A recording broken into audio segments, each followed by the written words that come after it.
So a few weeks ago, an internal presentation about the working conditions at Goldman Sachs was leaked, and honestly, when I first saw it on Instagram, I thought it was fake. But nope, it's all real, and since then, Goldman has been making headlines for all the wrong reasons. What is up everyone, my name is Ben, I'm a former JP Morgan investment banking analyst, and welcome to Rare Liquid, the best channel for tech investing. Just to warn you in advance, you might be seeing this little guy running around throughout the videos. I'm at my friend's place in Northern California. You wanna learn about Goldman? You wanna learn about Goldman Sachs? Huh, Milo? Oh, he's so cute. Look at him. All right, so going back to the topic at hand, what I'm gonna be doing is going through the 11 slides of the internal presentation and rating each part as either misleading, somewhat believable, or seems legit. I'll be basing my ratings from my experience from working as an investment banking analyst at JP Morgan, and to do a bit of extra research, I also called two friends, one who formerly worked at Goldman and one who currently does work at the firm. I also previously made a video on why I left investment banking and what a day in the life of an investment banker is like, so feel free to check those videos out. Let me first start by providing you with some context behind the presentation. Overall, I would rank the presentation as seems legit but a bit misleading in that what's in the presentation is not what life is like for every investment banker, whether they work at Goldman, JPM, or any other bank. But before I go through the slides, there are 5 important things that you need to know, which I've really mostly gathered from my Goldman friends. First, I was told that the slides were put together by analysts in the Tech, Media, and Telecom or TMT group, and that group in Goldman is just known to have one of the most intense cultures because of the group's deal flow.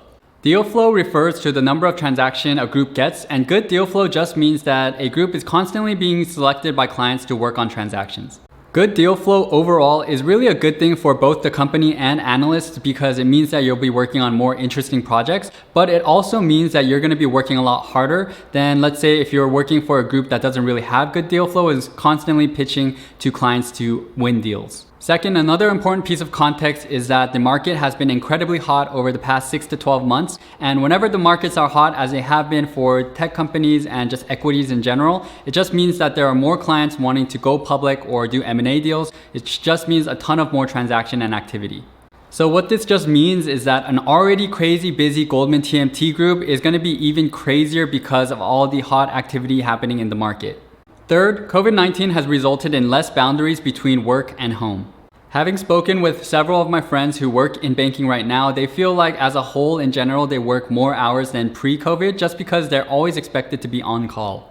Banking has a super unique and honestly kind of terrible culture where you're always expected to be on call like a doctor, except that instead of saving lives, you're pretty much being called on to update presentations and fix Excel models. So imagine as a doctor, if you were previously on call and you were out and about and usually were just called into the hospital, now imagine you actually just live in the hospital and you're always being asked to do things. And that's basically how analysts are working right now at home. The fourth important piece of context is that there has been a ton of turnover within the SFTMT group. I've been told that an abnormally high number of second-year analysts and first-year analysts have already left the group, which just means that there's more work for the remaining first-year analysts to do. I don't know what the exact numbers are, but basically the approximation I got is that if there should be around 30 total analysts right now in the GS-TMT group in SF, then there's only actually about 20. So imagine if you were working on a school project or a work-related project and there's only 3 of you guys on a team and one person just leaves and the remaining 2 of you have to take on that additional work. That's pretty much what's happening at Goldman right now. The fifth important piece of context that you need to know is that this presentation was made by first-year analysts. First-year analysts work a lot harder than second-year analysts because honestly, they're just less efficient and care a whole lot more. Second-year analysts know how to manage their time better, they probably already have jobs lined up, and they already have established reputations, meaning that they're able to kind of pick and choose their projects more, and the team is willing to give them better projects. And so that just means that you're not as busy as you would be in your first year compared to your second year. So to sum up, here's the context behind everything that's happening. Currently, Goldman is constantly the number 1 or 2 bank for tech, and so that means they get a ton of deals normally. With the past year's tech boom, this has resulted in an abnormally high number of deals. In addition to this, COVID-19 has resulted in a more non-stop work culture where there is absolutely no boundary between work and home. There has also been a large turnover in both first-year and second-year analysts leaving, which has resulted in a lot more work being spread across less people. And lastly, first-year analysts, who are the hardest working investment bankers, are the ones who made these slides. So this crazy hurricane of factors is really what sets the context of the slides I'm about to show you. And in my opinion, they're not really representative of what banking is like for everyone in the industry all the time. It's just the context I think is helpful for you to understand why the numbers and figures you're about to see are what they are. All right, with that said, let's go through the presentation. Here we see that analysts are working on average 95 hours a week and sleeping 5 hours per night, and I'd rate this entire slide as somewhat believable but also a tiny bit misleading. From my own experience, there were many weeks where I worked 90 to 100 hours, but I would say that was more on the abnormal end, and typically I worked closer to 70-80 hours even when my group had really good deal flow. My friends who worked at Goldman also mentioned that sleeping 5 hours a night is probably happening right now just because things are so crazy, but also not really representative of their experiences either.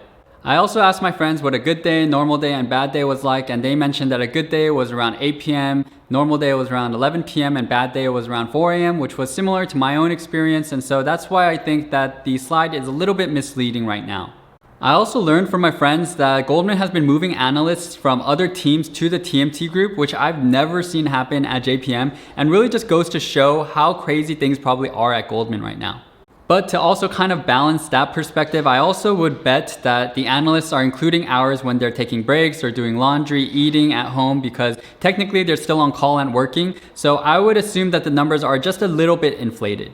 So overall, I think the hours are a representation of the past few months and from a subset of first-year Goldman analysts who are getting worked harder than anyone else on Wall Street in a very abnormal COVID environment, which makes this slide believable but slightly misleading.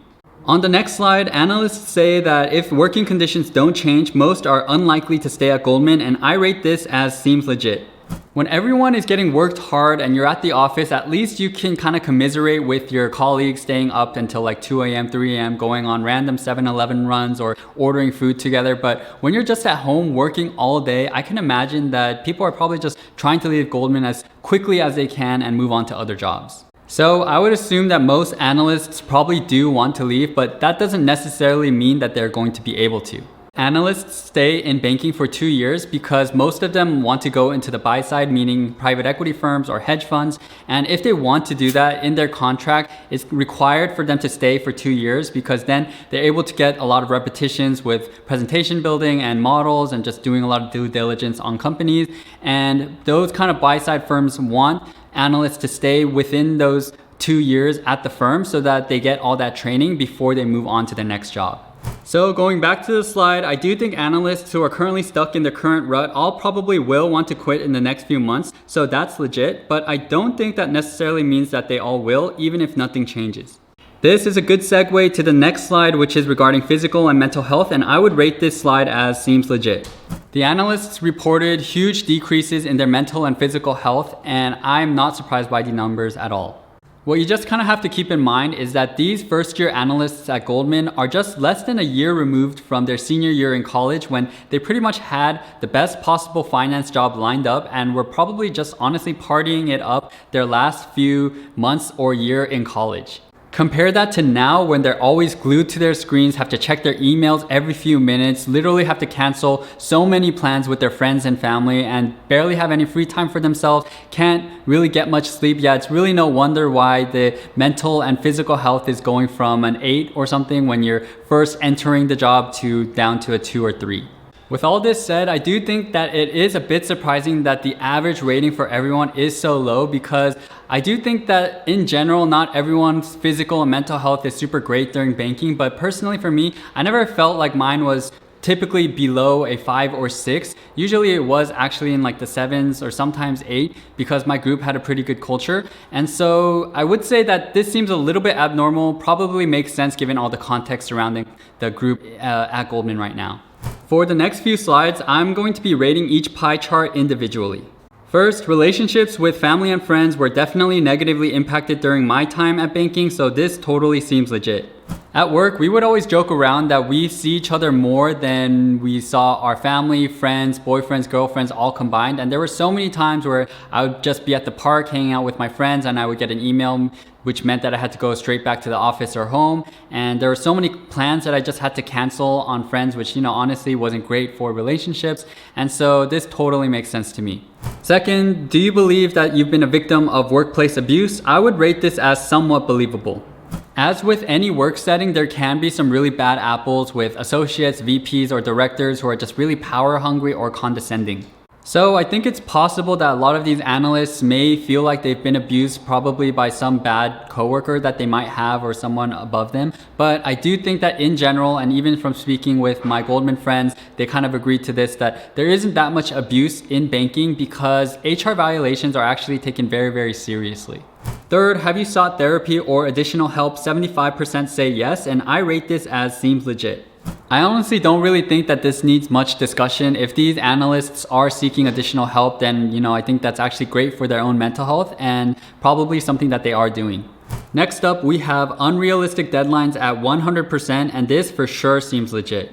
Based on normal standards, most banking deadlines are unrealistic, but bankers just work crazy hours to make them realistic, and that's just the honest truth.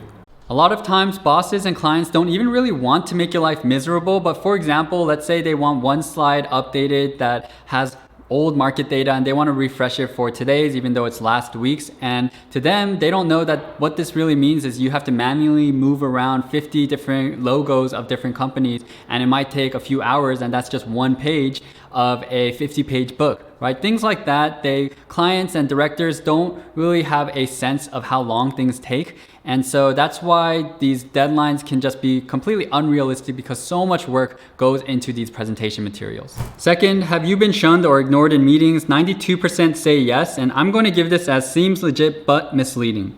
As a first-year analyst, you're not really ever expected and honestly don't even want to be speaking in meetings because normally they're with CEOs and CFOs or high-level VPs, and you're honestly really just learning to do your job. And so I think it'd be an unnecessary pressure really if you were expected to actually speak at meetings. Third, we have 50% of analysts saying that they received unwarranted, invalid, or public criticism, and I would rate this as seems legit.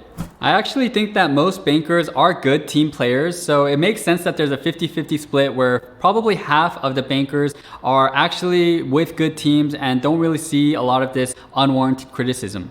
But on the other half, there may be some bad apples where some associates, directors, or VPs are just not really good at giving criticism well, or maybe overly public about it. And I also do think maybe COVID might be a factor where everyone is not together and are just working remotely. And so there could be a ton of miscommunication, meaning that there could result a lot of unwarranted kind of criticism that analysts feel are unfair. Next is, have you frequently experienced blaming without justification? 42% say yes and 58% say no. And I would rate this as seems legit for the similar reasons as the previous pie chart. Next is, have you frequently experienced shouting or swearing? And 17% say yes, and I would rate this as seems legit but slightly misleading. Banking used to have a pretty rough culture where there probably was way more shouting and screaming, but nowadays it's relatively tame compared to the past. Personally, for me, I never experienced any shouting or swearing, directed at me at least, and also the Goldman friends that I talked to said that they never experienced it either. Next, we have you frequently experienced excessive monitoring or micromanagement? 83% say yes, and I would say this seems legit. Honestly, I'm surprised this number isn't 100%. Not to say that all associates or directors who are working with analysts are bad, but there's just so many times when you work with directors and whatnot, and they just require so much from you and kind of micromanage everything you do. So I am surprised that this number isn't at 100%. The next slide is analyst satisfaction, and I would rate this entire slide as somewhat believable. For all the reasons I gave in the context behind the presentation earlier on in this video, I think it's pretty clear why these analysts feel so dissatisfied with Goldman and their work life and their personal lives.